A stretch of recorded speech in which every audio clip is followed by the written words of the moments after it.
السلام علیکم ورحمۃ اللہ وبرکاتہ نحمد و نصلی علی رسول الکریم اما بعد فاعوذ باللہ من الشیطان الرجیم بسم اللہ الرحمن الرحیم رب اشرح لی صدری ویسر لی امری واحلل عقدۃ من لسانی یفقہوا قولی۔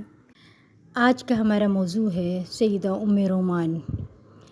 سیرت صحابیات پڑھنے کا مقصد یہ ہے کہ ہم بحیثیت خواتین جانیں کہ انہوں نے اپنے گھر سے باہر کی اور دین کے لیے کیا کردار ادا کیا، کیا خدمات انجام دیں۔ ام رومان تقریباً ہم سب کے لیے ایک جانا پہچانا نام ہے۔ یہ ہیں تو حضرت ابوبکر صدیق رضی اللہ عنہ کی بیوی، مگر ہم انہیں زیادہ تر حضرت عائشہ رضی اللہ عنہ کی نسبت سے پہچانتے ہیں۔ بعض بچے والدین کے نام سے پہچانے جاتے ہیں اور بعض والدین بچوں کے نام سے پہچانے جاتے ہیں، اور ام رومان حضرت عائشہ کی نسبت سے پہچانی جاتی ہیں کہ یہ ان کی والدہ تھیں، یعنی جانی پہچانی شخصیت ہیں۔ اس سے پہلے ہم حضرت اسماء بنت عمیس کے بارے میں پڑھ کر آئے ہیں، وہ بھی حضرت ابوبکر صدیق کی اہلیہ تھیں۔ ام رومان کے بعد حضرت ابوبکر کے نکاح میں آئی تھیں، ٹھیک ہے۔ حضرت عائشہ کی ایک اور بہن بھی تھی، اسماء بنت ابوبکر، اور ان کی والدہ کا نام کیا تھا؟ قتیلہ بنت عبد العزہ تھا۔ انہوں نے اسلام قبول نہیں کیا تھا، دور جاہلیت میں ہی حضرت ابوبکر نے انہیں طلاق دے دی تھی، اور پھر جب حضرت ام رومان بیوہ ہو گئی تھی تو حضرت ابوبکر صدیق نے پھر ان سے نکاح کیا۔ یہ ایک بیوہ خاتون تھیں۔ پھر ان سے حضرت عائشہ اور ایک بیٹا عبد الرحمن پیدا ہوئے۔ اب کتاب کی طرف چلتے ہیں۔ سیدہ ام رومان، خاندانی پس منظر، ان کا نام زینب تھا۔ اکثر لوگوں کو ان کا نام نہیں معلوم، بس کتابوں میں لکھا ہوتا ہے، مگر ان کی پہچان ام رومان تھی۔ بعض کہتے ہیں کہ ان کا نام وعد تھا، لیکن ام رومان کا لقب نام پر غالب آ گیا اور وہ اپنے اسی لقب سے مشہور و معروف ہوئیں۔ والد کا نام عامر بن عویمر تھا، یعنی چھوٹا عامر۔ زمانہ جاہلیت میں ام رومان کی شادی حارث بن سنجرہ آزادی کے ساتھ ہوئی، جن کا اپنی قوم میں بڑا بلند مقام و مرتبہ تھا۔ ام رومان نے ایک بیٹے کو جنم دیا جس کا نام طفیل بن حارث رکھا گیا۔ یہ خاندان جزیرۃ العرب کے سادات نامی مقام پر قیام پذیر تھا۔ پھر حارث اپنے اہل خانہ کو لے کر روانہ ہوا اور مکہ معظمہ میں رہائش اختیار کر لی۔ اس دور میں یہ قانون تھا کہ جو بھی باہر سے آ کر مکہ معظمہ میں قیام پذیر ہونا چاہتا، اس کے لیے ضروری تھا کہ وہ مقامی زعماء میں سے کسی کو اپنا حلیف بنا لے، یعنی کفیل بنا لے۔ ایک رشتہ ہوتا ہے نسب کا، ایک ہوتا ہے رضاعت کا۔ نسب میں خون کے رشتے ہوتے ہیں۔ رضاعت یعنی اگر کوئی بچہ کسی خاندان سے دودھ پی لے تو اسی خاندان کے ساتھ رشتہ داری ہو جاتی ہے اس کی۔ اور ایک سسرالی یعنی سحر، یعنی شادی کے بعد جو رشتے ہوتے ہیں نا، قائم ہوتے ہیں سسرالی رشتے، ان کو کہا جاتا ہے سحر۔ اس کے علاوہ ان کے ہاں ایک اور رشتہ داری تھی، وہ ہے حلیف ہونے کی۔ یہ تعلق عام دوستی سے بڑھ کر ہوتی، اس میں یہ لوگ ایک دوسرے سے وارث بھی بن جایا کرتے تھے اور بالکل بھائیوں کی طرح ایک دوسرے کو ٹریٹ کرتے تھے، کیونکہ مکہ میں رہنے کے لیے ضروری تھا کہ آپ کو کسی نہ کسی کی پروٹیکشن حاصل ہو، یعنی آپ کسی کے حلیف ہوں۔ آج بھی اگر آپ دیکھیں تو عربوں کے ہاں کفیل کا کانسیپٹ، تصور جو ہے موجود ہے۔ کفیل کا معنی ہوتا ہے کفالت کرنے والا، یعنی جو آپ کا ذمہ دار ہے۔ اگر آپ کو کچھ ہو جاتا ہے تو یہ اس کی ذمہ داری ہے کہ وہ آپ کا خیال رکھے، لک آفٹر کرے۔ یعنی حلیف بنانے کا مقصد یہ ہے تاکہ اس کی کفالت میسر آ سکے اور وہاں آسانی سے گزر بسر ہو سکے۔ حارث نے سیدنا ابوبکر صدیق رضی اللہ عنہ کو اپنا کفیل بنا لیا۔ یہ واقعہ نبی کریم صلی اللہ علیہ وسلم کی بعثت سے پہلے کا ہے۔ حارث کے خاندان کو مکہ معظمہ میں رہائش اختیار کیے ہوئے ابھی زیادہ دیر نہیں گزری تھی کہ ام رومان کا رفیق حیات، جس پر بھروسہ کیے ہوئے زندگی بسر کر رہی تھی، یعنی ان کا شوہر، وہ دنیا فانی سے کوچ کر گیا۔ اب حلیف کا کام کیا تھا کہ اس کی کفالت کرتا، اس کو لک آفٹر کرتا۔ جزیرۃ العرب میں یہ رواج پایا جاتا تھا کہ جب کوئی شخص وفات پا جاتا تو اس کی بیوہ کی شادی کرنے میں جلدی کی جاتی، مگر اب افسوس ہمارے ہاں تو یہ بھی ختم ہو گیا ہے کہ کسی خاندان میں کنواری نوجوان لڑکی کی بھی کوئی فکر کریں۔ ایک وقت ایسا تھا کہ اگر ایک خاندان میں اگر کوئی بچی کنواری ہوتی تو صرف ماں باپ نہیں بلکہ سارا خاندان اس کی فکر کرتا تھا۔ پھپھی، خالہ وغیرہ سب فکر کرتے تھے، مگر اب تو یہ دیکھا گیا ہے کہ ماں باپ کو بھی فکر نہیں رہی ان کی شادی کرنے کی، ٹھیک ہے، ان کی شادی نہیں کرتے، رشتے آتے بھی ہیں تو انہیں قبول نہیں کرتے، یہ سوچ کر کہ ان کے معیار پر پورے ہی نہیں اترتے، معیار اتنے بڑھا لیے اپنے۔ بعض دفعہ بچیاں خود آ کر شکایت کرتی ہیں ماں باپ کی کہ انہیں ہماری شادی کی فکر ہی نہیں ہے، کیونکہ معیار ہم نے بہت ہی اونچے رکھ لیے ہیں۔ محبت دنیا کی بسی ہوئی دل میں، ٹھیک ہے، تو پھر معیار تو بلند ہوں گے نا۔ چھوٹی موٹی بھی کمی بیشی ہو تو وہ قابل قبول نہیں ہوتی، تو اس طرح نکاح کو مشکل سے مشکل بنا دیا گیا ہے۔ اس کے برعکس غلط طریقوں کو انکریج کیا گیا ہے، ہر طرح سے، جو کہ اسلام کی روح کے بالکل خلاف ہے۔ یہ طرز عمل مرنے والے کی عزت و تکریم کے پیش نظر اختیار کیا جاتا، مگر افسوس ہمارے ہاں ہندوانہ طور طریقوں کی وجہ سے بیواؤں کو بھی شادی سے روکا جاتا ہے، یعنی بیوہ کی شادی کو بھی برا سمجھا جاتا ہے۔ ہوتا یہ تھا کہ اگر کوئی مر بھی جاتا نا تو اس کی بیوہ کے ساتھ حسن سلوک کیا جاتا اس معاشرے میں، لیکن بعض جگہ یتیموں کا مال کھا جاتے ہیں، بیواؤں کو روک کے رکھتے، یعنی شادی نہیں کرنے دیتے تھے۔ خرابیاں ان کے اندر بھی تھیں، وہ کوئی فرشتوں کا معاشرہ نہیں تھا، مگر ایسا ہر جگہ نہیں تھا۔ اور اسی طرح آپ نے سنا ہوگا کہ بیٹیوں کو زندہ دفن کر دیتے تھے، تو یہ ہر جگہ نہیں، ہر قبیلہ ایسا نہیں کرتا تھا۔ اگر سارے ایسا کرتے تو ان کی تو نسل ہی ختم ہو جاتی، یعنی کوئی قبیلہ ایسا کرتا تھا اور کوئی نہیں کرتا تھا، ٹھیک ہے۔ اس طرح میت کے خاندان کو سہارا مل جاتا اور بیوہ کی زندگی پرامن بسر ہونے لگتی۔ معاشرتی رواج کے مد نظر رکھتے ہوئے سیدنا ابوبکر صدیق رضی اللہ عنہ نے ام رومان کے ساتھ شادی کر لی، اور اس شادی کے نتیجے میں عبد الرحمن اور سیدہ عائشہ رضی اللہ عنہ پیدا ہوئے۔ سیدہ عائشہ رضی اللہ عنہ کو ام المومنین ہونے کا شرف حاصل ہوا، تو یہ ام رومان کی بہت بڑی خوش قسمتی تھی کہ اللہ کے رسول صلی اللہ علیہ وسلم ان کے داماد بنے۔ ام رومان کا مسلمان ہونا، ام رومان نے اپنے بیٹے طفیل بن حارث کے ساتھ سیدنا ابوبکر صدیق رضی اللہ عنہ کے گھر میں سعادت فیاضی، امن، سکھ، چین اور خوشحالی کی زندگی بسر کی۔ پھر ایک دن ایسا آیا کہ اس کے دل میں آسمانی نور کی جھلک پیدا ہوئی۔ ہوا یہ کہ سیدنا ابوبکر صدیق رضی اللہ عنہ گھر میں تشریف لائے اور انہوں نے ام رومان کو بتایا کہ میں نے اسلام قبول کر لیا ہے۔ دعوت و ارشاد کے میدان میں رسول اللہ صلی اللہ علیہ وسلم کا تعاون میری ذمہ داری ہے، اور لوگوں تک رسول اللہ صلی اللہ علیہ وسلم کا پیغام پہنچانے کا فریضہ بھی میں سر انجام دیتا ہوں، اور نئے دین کے احکامات کی وضاحت کرنے کی بھی سعادت حاصل کرتا ہوں۔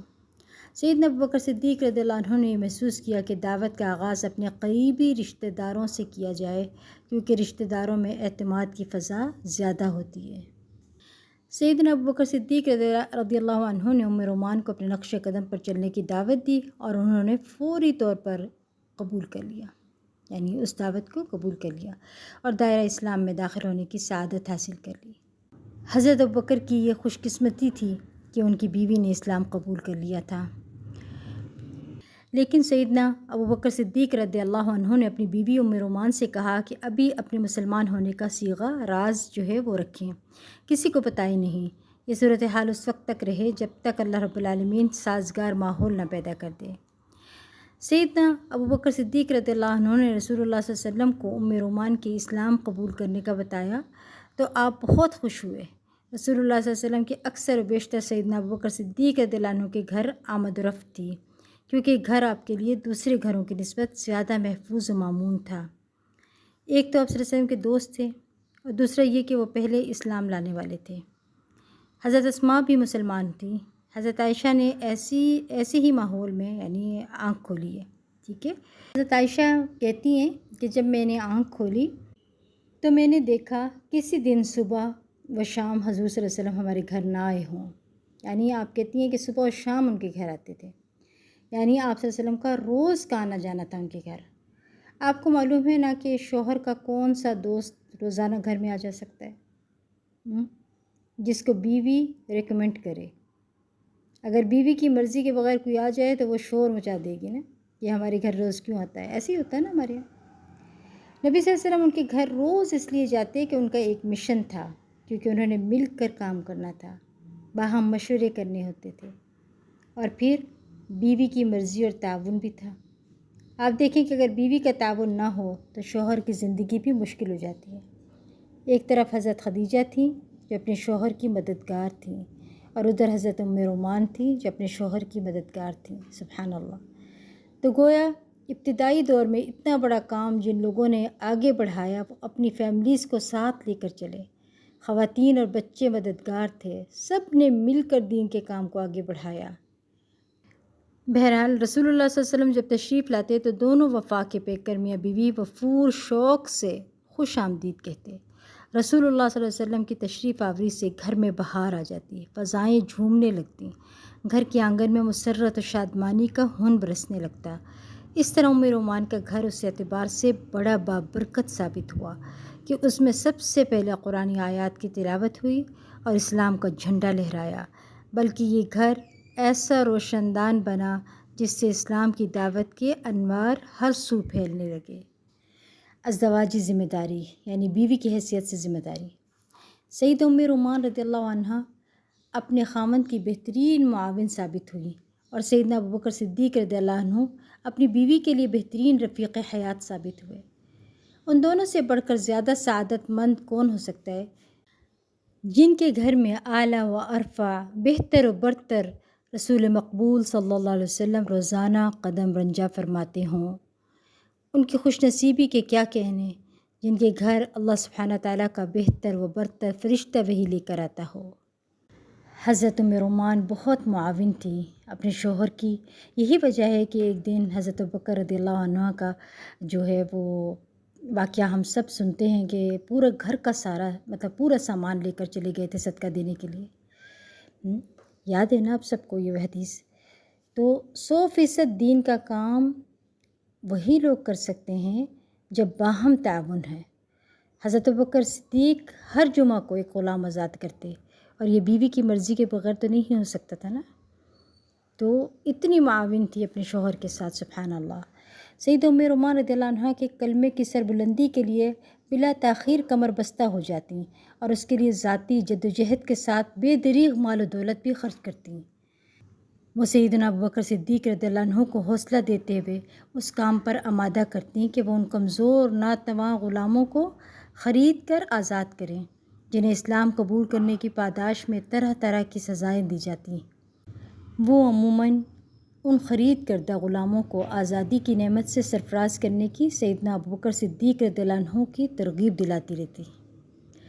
سیدنا ابوبکر صدیق رضی اللہ عنہ اعلیٰ کلمت اللہ کے لیے اپنی بیوی کی جانب سے حوصلہ افزائی تعاون کو دیکھ کر بہت زیادہ خوش ہوتے، اور اس طرز عمل کو ہر خوبی پر ترجیح دیتے۔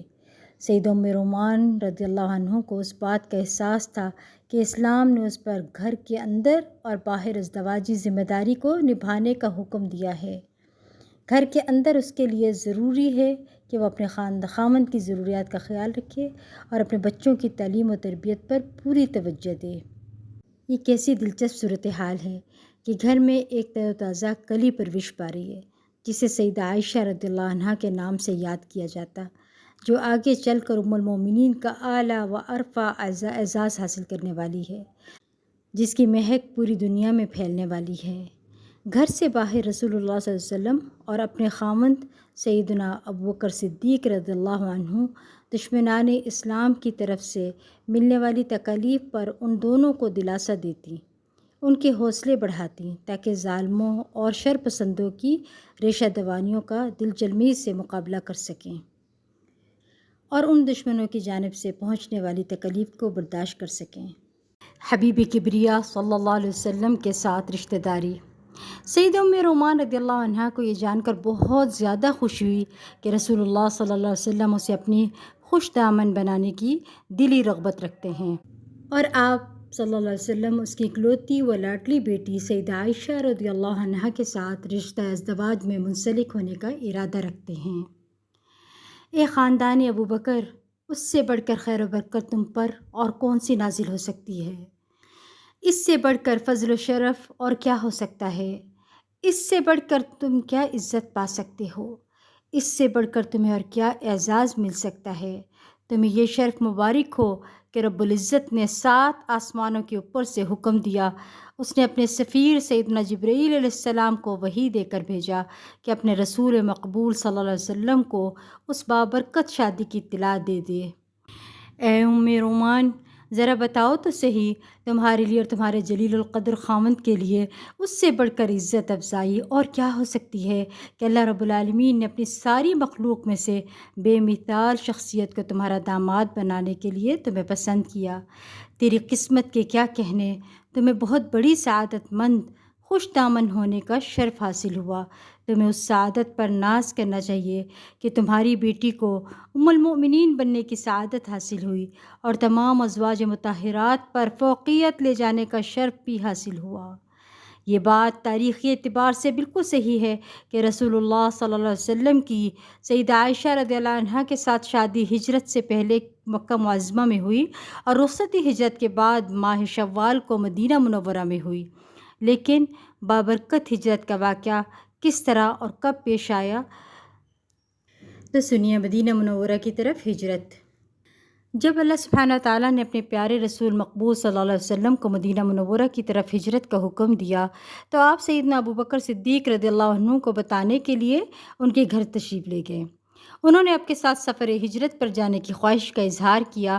آپ صلی اللہ علیہ وسلم نے فرمایا، آپ میرے ساتھ چلیں گے؟ سیدنا ابو بکر صدیق رضی اللہ عنہ نے عرض کیا، میں نے اس مقصد کے لیے 2 اونٹنیاں تیار کی ہوئی ہیں، ان میں سے ایک آپ قبول فرمائیں۔ آپ صلی اللہ علیہ وسلم نے فرمایا، مجھے منظور ہے، لیکن میں اس کی قیمت ادا کروں گا۔ رسول اللہ صلی اللہ علیہ وسلم نے اپنے پروردہ، یعنی جن کو آپ نے خود پالا تھا، سیدنا علی بن ابی طالب رضی اللہ عنہ کو حکم دیا کہ وہ ہجرت کی رات آپ کے بستر پر سو جائے اور صبح ہوتے ہی جن کی امانتیں میرے پاس جمع ہیں ان کے سپرد کر کے ام المومنین سیدہ سودا بن زمعہ اور آپ کی دونوں بیٹیاں سیدہ ام کلثوم اور سیدہ فاطمہ الزہرا رضی اللہ عنہا کو اپنے ساتھ لے کر مدینہ منورہ پہنچ جائے۔ رہا ابو بکر صدیق رضی اللہ عنہ کا خاندان، ام رومان اور عائشہ رضی اللہ عنہا، تو وہ عبداللہ بن ابی بکر رضی اللہ عنہما کے ساتھ سفر ہجرت پر روانہ ہوگا۔ اس طرح اللہ سبحانہ تعالیٰ کے فضل و کرم کے ساتھ ہجرت کا سفر تمام ہوا۔ یہ جو حضرت عبداللہ ہے نا جن کا ذکر آیا یہاں پر، یہ ابو بکر کا ایک اور بیٹا تھا۔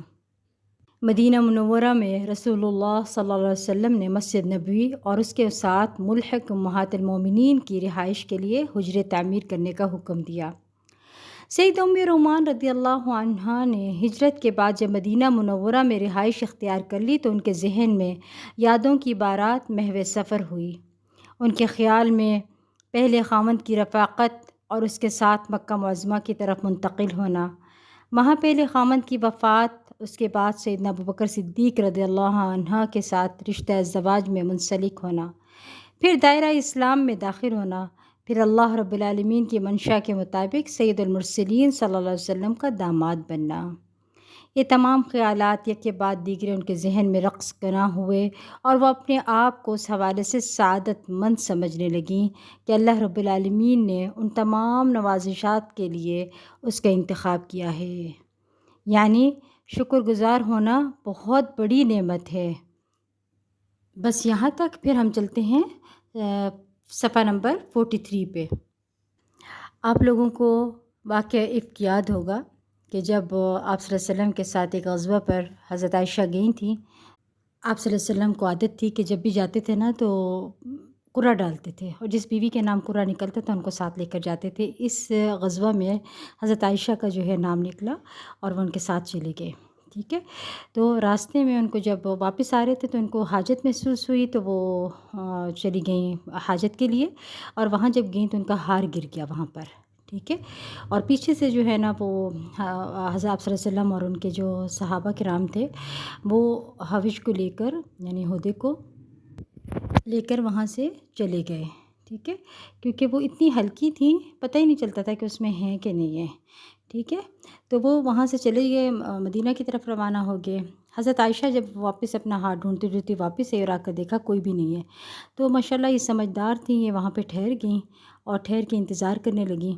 کہ ان کو پتہ تھا کہ پیچھے سے جو ہے وہ کوئی نہ کوئی ڈیوٹی ہوتی ہے کسی نہ کسی کی، تو اس غزوے میں ڈیوٹی تھی حضرت صفوان بن معطل کی، ٹھیک ہے؟ تو یہ پیچھے سے انہوں نے آنا تھا۔ یہ جب پہنچے وہاں سے سفر کرتے ہوئے آ کر دیکھا تو وہاں حضرت عائشہ لیٹی ہوئی ہیں، انتظار کرتے کرتے وہیں سو گئی تھی۔ سمجھدار تھی نا، ادھر ادھر نہیں بھاگی، ان کو پتہ تھا کہ جو آگے جانے والے وہ بھی یقیناً تلاش کرنے کے لیے وہیں آتے، اور جو پیچھے والے آنے والے وہ بھی وہیں سے گزرتے، تو اس لیے وہیں بیٹھ گئی تھیں۔ تو بہرحال انہوں نے ان کو ساتھ لے کر وہ مدینہ کی طرف چل پڑے۔ جب مدینہ پہنچے تو وہاں پر لوگوں نے حضرت عائشہ پر جو ہے وہ تہمت لگائی۔ ان میں جو رئیس المنافقین ہے نا، عبداللہ بن ابی، وہ سر فہرست تھے، بات اس نے شروع کی تھی۔ تو 3 صحابی جو تھے، ایک صحابیہ اور 2 صحابی، یہ بھی ان کی ایک طرح سے وہ بات کو سچ سمجھ بیٹھے تھے، جن میں حضرت حمنہ تھیں اور حضرت مصطح تھے اور حضرت حسان بن ثابت تھے، ٹھیک ہے؟ اور اس کے بعد پھر حضرت عائشہ جب واپس آئیں تو وہ بیمار ہو گئیں، تو انہوں نے وہ آپ صلی اللہ علیہ وسلم کے پاس نہیں گئی تھیں، وہ اپنی والدہ کے پاس وہیں پہ ٹھہری تھیں، یعنی اپنی والدہ کے پاس ٹھہری تھیں۔ اور والدہ ام رومان کا کردار دیکھیے، سبحان اللہ، خاموش رہیں، بیٹی سے کچھ نہیں کہا اور دعا کرتی رہیں، صبر کرتی رہیں، سب کچھ سن بھی رہی تھیں، بیٹی تک تو کچھ بھی نہیں پہنچ رہا تھا، لیکن ان کو تو پتہ چل رہا تھا نا کہ کیا ہو رہا ہے، ٹھیک ہے؟ تو آپ دیکھیں سبحان اللہ، سیدہ ام رومان نے جب لوگوں کو بیہودہ گوئی میں مشغول دیکھا نا، تو شدید صدمے کی بنا پر مدہوش ہو کر زمین پر گر پڑی، لیکن اللہ تعالیٰ پر پختہ ایمان نے انہیں صبر کا دامن تھامنے اور اللہ کی کتاب قرآن مجید پر عمل پیرا ہونے پر آمادہ کیا۔ وہ اللہ سبحانہ تعالیٰ کی بارگاہ میں گڑ گڑانے لگیں کہ وہ اپنے فضل و کرم سے ابوبکر صدیق رضی اللہ عنہ کے خاندان کو اس غم سے نجات دے۔ بلا شبہ وہ قادر و مطلق اور حامی و ناصر ہے۔ سیدہ ام رومان نے اس صورتحال کو اپنی لاڈلی بیٹی سے چھپائے رکھا۔ یہ کتنی اہم بات ہے۔ اس بات سے میں بھی بہت متاثر ہوتی ہوں کہ اتنی بڑی خوبی جو ہے یہ بڑوں میں بھی نہیں پائی جاتی، سبحان اللہ، اتنا صبر تھا ان کے اندر۔ حضرت ام رومان کی یہ خاموشی جو ہے ایک بہترین کردار ہے، مسلسل چپ رہیں، کسی کو کچھ نہ کہتی۔ وہ اپنی بیٹی پر انتہائی شفیق ہونے کی وجہ سے اس بات کو بخوبی جانتی تھی کہ وہ صدمے کو برداشت نہ کر سکے گی، لیکن اللہ کی کرنی ہو کر رہتی ہے۔ تھوڑے ہی عرصے میں یہ بات ہر طرف پھیل گئی، گھر گھر باتیں ہونے لگیں۔ ام مصطح کے ذریعے سے یہ بات سیدہ عائشہ رضی اللہ عنہ کے کانوں میں تک پہنچ گئی۔ ام مصطح اکثر و بیشتر سیدہ عائشہ رضی اللہ عنہ سے ملنے آیا کرتی تھیں۔ یہ وہ بیہودہ باتیں سن کر سیدہ عائشہ صدیقہ رضی اللہ عنہ شدید غم میں مبتلا ہو گئیں، اور اس سے سیدہ عائشہ رضی اللہ عنہ کو اس راز کا پتہ چلا کہ کچھ عرصے سے رسول اللہ صلی اللہ علیہ وسلم پہلو تہی کیوں اختیار کیے ہوئے ہیں، یعنی بہت کم ان کے پاس آتے تھے، دن میں آتے تھے لیکن زیادہ دیر بیٹھتے نہیں تھے، بار بار آ بھی جاتے تھے لیکن ان کے پاس زیادہ دیر رکتے نہیں تھے۔ سیدہ عائشہ رضی اللہ عنہا نے رسول اللہ صلی اللہ علیہ وسلم سے اجازت طلب کی کہ وہ اپنے والدین کے پاس جانا چاہتی ہیں۔ آپ صلی اللہ علیہ وسلم نے انہیں والدین کے ہاں جانے کی اجازت دے دی۔ جب وہ ان کے پاس پہنچی تو کیا دیکھتی ہیں کہ وہ دونوں غم کی تصویر بنے بیٹھے ہیں، دونوں شدید غم میں مبتلا ہیں۔ انہوں نے اپنے والدین کو دیکھتے ہی رونا شروع کر دیا، روتے ہوئے ہچکی بند گئی، آنکھوں سے آنسو جاری ہو گئے۔ پھر اماں جان سے گلہ شکوہ کرتے ہوئے کہنے لگیں، امی جان آپ نے مجھے پہلے کیوں نہیں بتایا، مجھ سے یہ باتیں چھپا کر کیوں رکھیں، یہ مجھ پر کیا ظلم ڈھایا جا رہا ہے، میں کیا کروں، کس کو اپنا دکھڑا سناؤں۔ سیدہ ام رومان رضی اللہ عنہ نے غمزدہ لہجے میں شفقت بھرا انداز اختیار کرتے ہوئے کہا، میری پیاری بیٹی غم نہ کر، جب کوئی عورت اپنے خاوند کی محبوب نظر ہوتی ہے اور اس کی سوکنے بھی ہوں تو اکثر و بیشتر اس قسم کی صورتحال سے دوچار ہونا پڑتا ہے، لیکن جو دل اللہ سبحانہ تعالیٰ کے ساتھ جڑے ہوتے ہیں وہ اللہ کی یاد سے غافل نہیں ہوتے۔ آزمائش کی گھڑیوں میں وہ اللہ کو یاد کرتے ہیں تو اللہ بھی ان کی لاج رکھتا ہے۔ سبحان اللہ، کتنا خوبصورت کردار ہے ماں کا، کتنے بہترین انداز سے ماں سکھا رہی ہے۔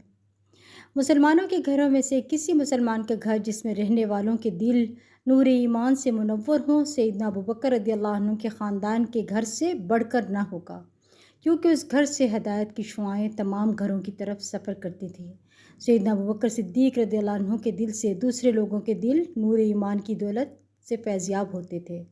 جب اللہ سبحانہ تعالیٰ نے اس کٹھن آزمائش کو تشت ازبام کرنے کا حکم دیا تو اپنے سفیر سیدنا جبرائیل علیہ السلام کو اپنے رسول مقبول صلی اللہ علیہ وسلم کی طرف وحی دے کر بھیجا، جس میں سیدہ عائشہ صدیقہ رضی اللہ عنہ کو اس گھناؤنے الزام سے بالکل بری ہونے کی نوید سنائی گئی تھی، یعنی ان کی براءت نازل ہوئی تھی۔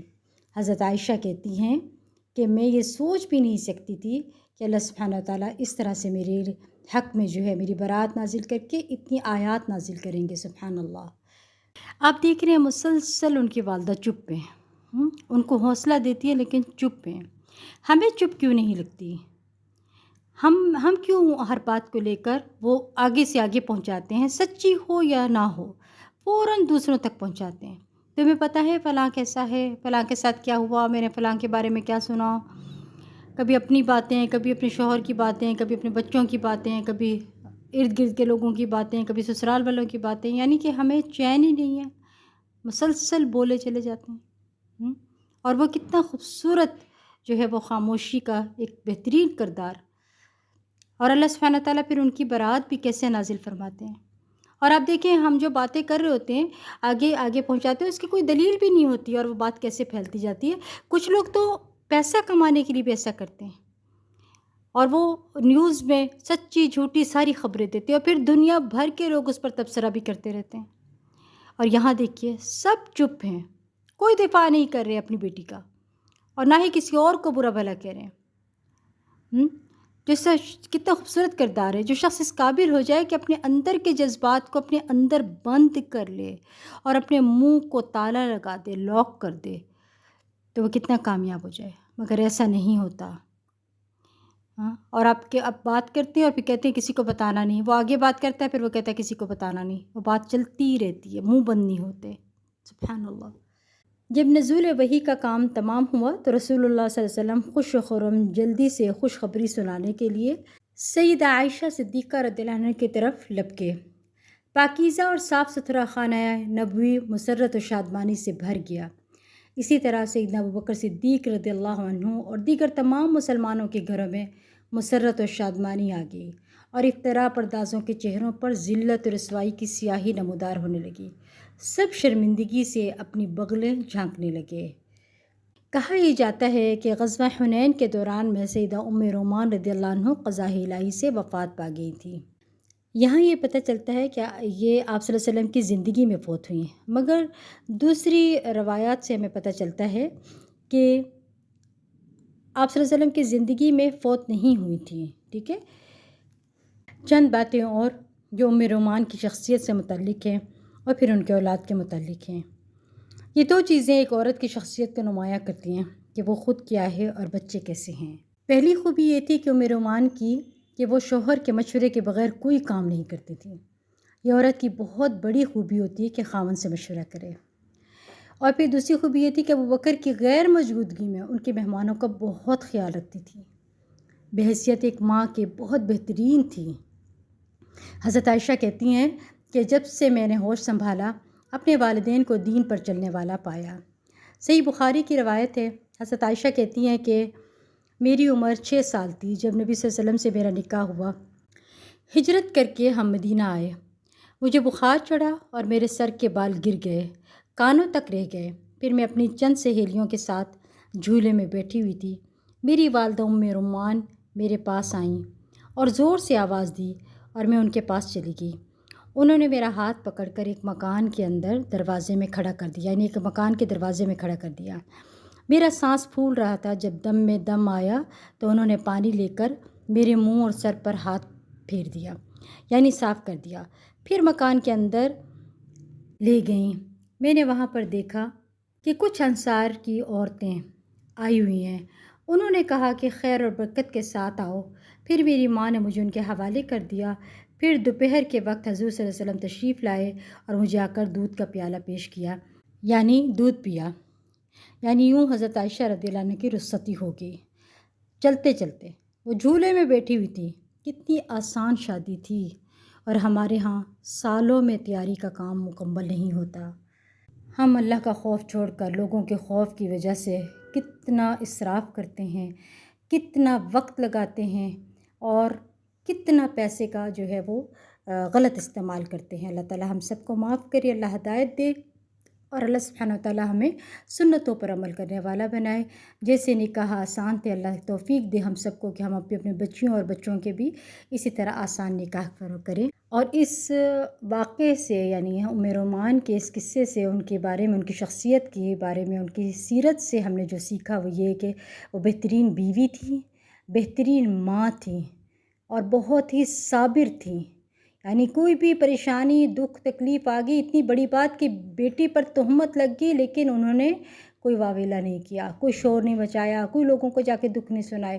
دکھ کا اظہار کیا تو کس کے سامنے؟ اپنے رب کے سامنے، کیونکہ مسائل کا حل بھی پھر اسی کے پاس ہے۔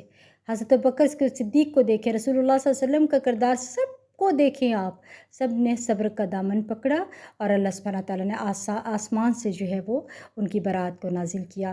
ایک بہت خوبصورت اسباق ہیں اس واقعے کے اندر، اس سیرت کے اندر حضرت ام رومان کے بارے میں۔ اللہ سبحانہ تعالیٰ ہمیں ہدایت دے اور اللہ ہمیں توفیق دے کہ جو کچھ ہم پڑھ رہے ہیں، سمجھ رہے ہیں، اس پہ عمل کرنے والا بنائے، آمین۔ وآخر دعوانا الحمد للہ رب العالمین۔ سبحانک اللہم وبحمدک، اشہد ان لا الہ الا انت، استغفرک واتوب الیک۔ السلام علیکم ورحمۃ اللہ وبرکاتہ۔